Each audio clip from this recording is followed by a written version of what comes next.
Where the planets are. We made it past the new moon that happened at 24 degrees of, I believe it was 24 degrees of Libra. The sun's down at 25 degrees of Libra.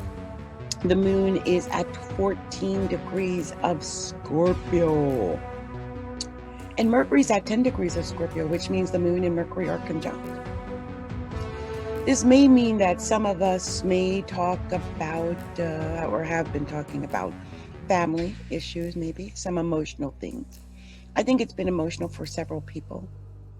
This week, I said it was an emotional week. Mercury is retrograding.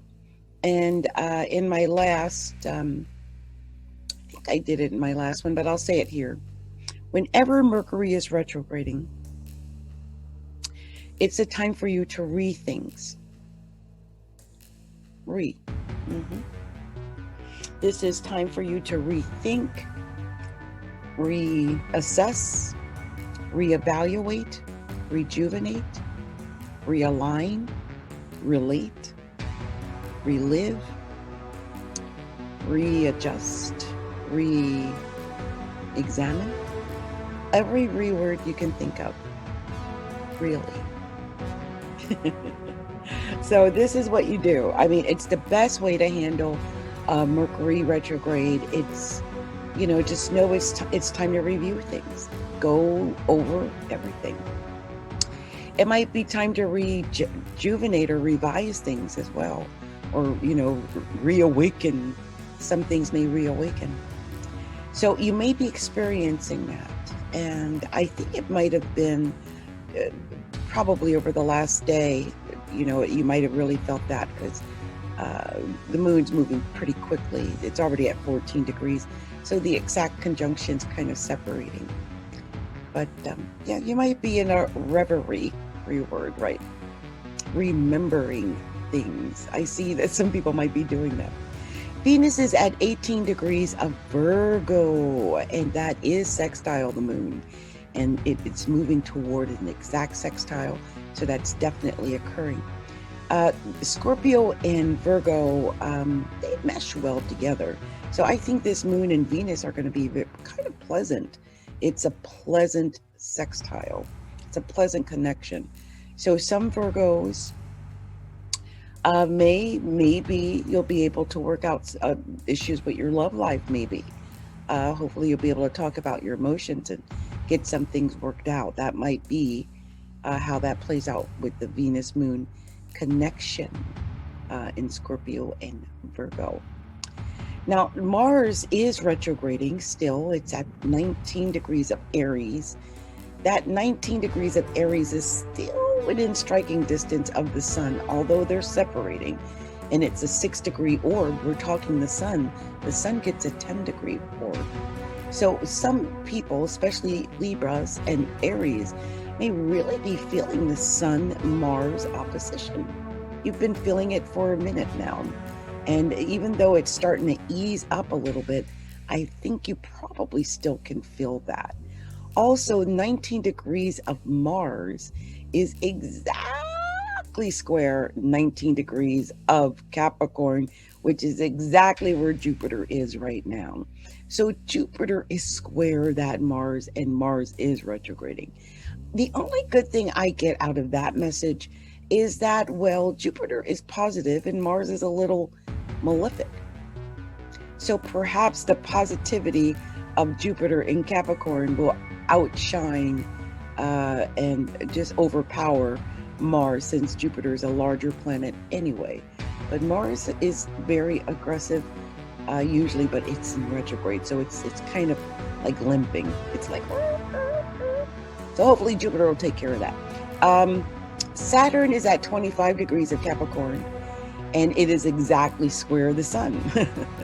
So we got squares all over the place. These Capricorn planets are not liking this Libra at all, or the Aries.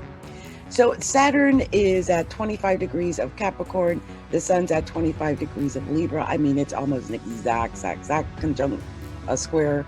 When I think about Saturn, of course, that's restriction. And when I think about Libra, of course, I think about, well, relating. So I actually believe that how this square is playing out is the refusal of some people to wear masks, or or they feel that wearing masks is a stress to their relating or relationships. Now, I'm going to give you an example of why I do believe that masks are a good idea, especially in an enclosed space. So my daughter and son-in-law and their little puppy came over the other day, and it was great because I love whenever they come over. I had taken off the the standard mask, and I put on a cloth one. It's cute, a little black mask that it was dressier. It was cute.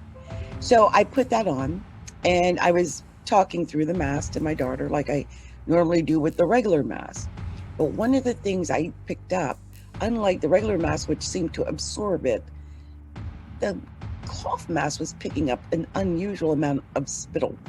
Like, it felt damp. So I thought, wow, when we talk, we emit that much. That within 10 minutes, I had a damp mask from talking.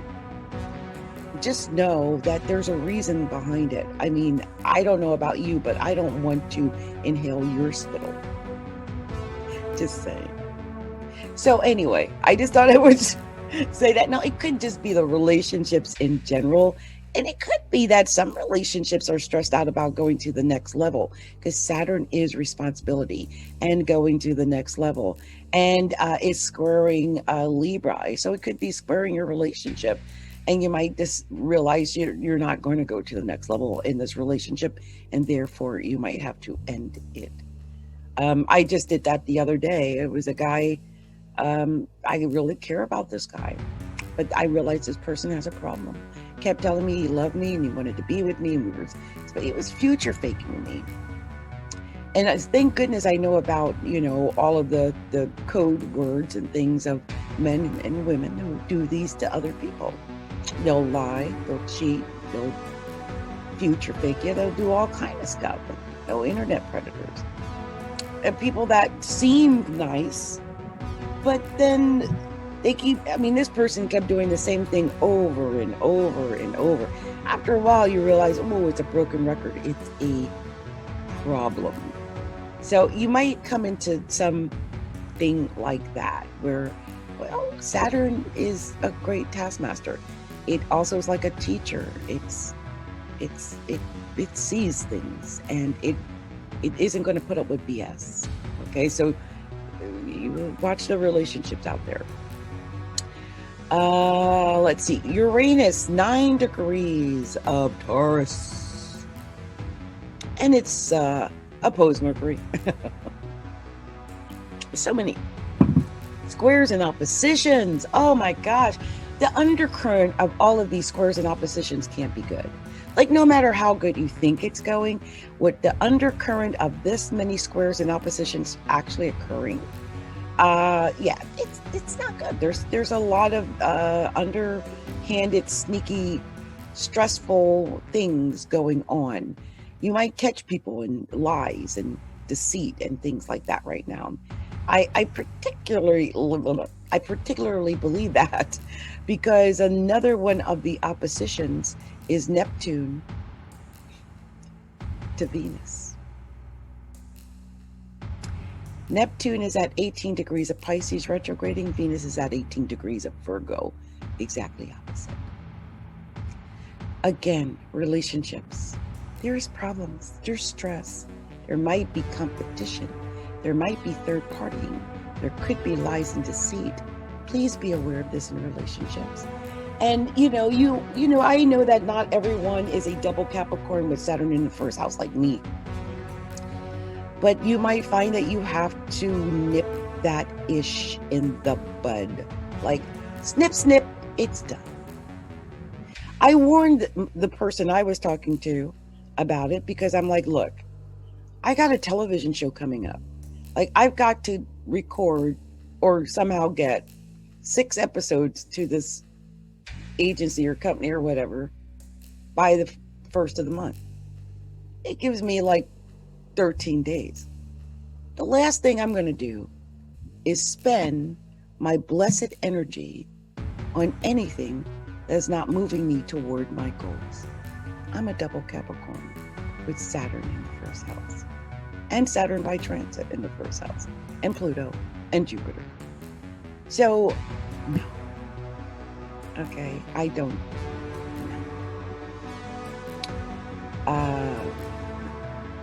So some people might be making this decision too. Like, you have to choose the thing that is most positive for you. Don't get lost, because it's easy to get lost when Venus is opposed Neptune.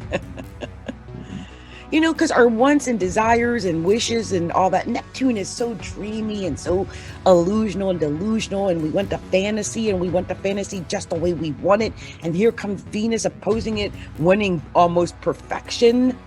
Between the Venus love and the Neptune love, I mean, it's hard to live up to any of that anyway, because Virgo Venus is like persnickety. They want perfection. Like, I wouldn't be surprised that the dude that he was just going to one-up me for a better model, which is like what Venus and Virgo would do. They're looking for a sense of perfection. Well, Neptune is always looking for perfection in love, because it wants the highest spiritual connection. And I think between this Venus and Neptune opposition, we're dealing with that. A lot of disillusionment happening, a lot of disillusionment. And probably some critical behavior, maybe from Virgos, and maybe some disillusionment, maybe from Pisces. Or you can flip it, either or. I think we're all going to be affected, though, if Pisces and Virgo are in important houses in our life, or have important planets that are pinging off of the rest of these squares and oppositions. That's the case that happened with me. So just so that you know. So anyway, Pluto is at 22 degrees of Capricorn. It's still technically conjunct Saturn, which just makes that Saturn Sun opposition even more powerful. It's so I don't know, or is Sun square, the Saturn Sun square. But I don't know if I would just use diplomacy. I would try my best to be as diplomatic as possible while the Sun is still in Libra. I mean, just know that if there's a really bad irritation between you and someone, maybe in love, or they might just be a Libra or have Libra rising or Libra moon, just don't talk to them right now and wait until it's over. I know someone with Libra rising and called me a few times, and I'm like, I care about you as a friend, but I've got other priorities. I can't take the time right now because I'm on a deadline. So stuff like that. Capricorn is always work. Capricorn is always the deadline, the business, right? Putting your work or your deadlines or your responsibilities ahead of maybe the relationship or the fantasy love or the critical partner, or whatever the heck is going on. Just know there is no half-stepping when Saturn is sitting in Capricorn, and it's still there. So don't half-step. Not when it's square the Sun. Okay. So the true node is at 21 degrees of Gemini. Now that's an interesting spot right now, because first of all, Gemini North Node is retrograding, which means it's actually aspecting, going toward an exact sextile with that Mars in Aries. And Gemini and Mars like each other a lot. So I always think about communication when I see that connection. That is communication, and in a positive way. Some people might be having some new ideas. They're both retrograding, though. Look at that. Just realized it. They're both in retrograding.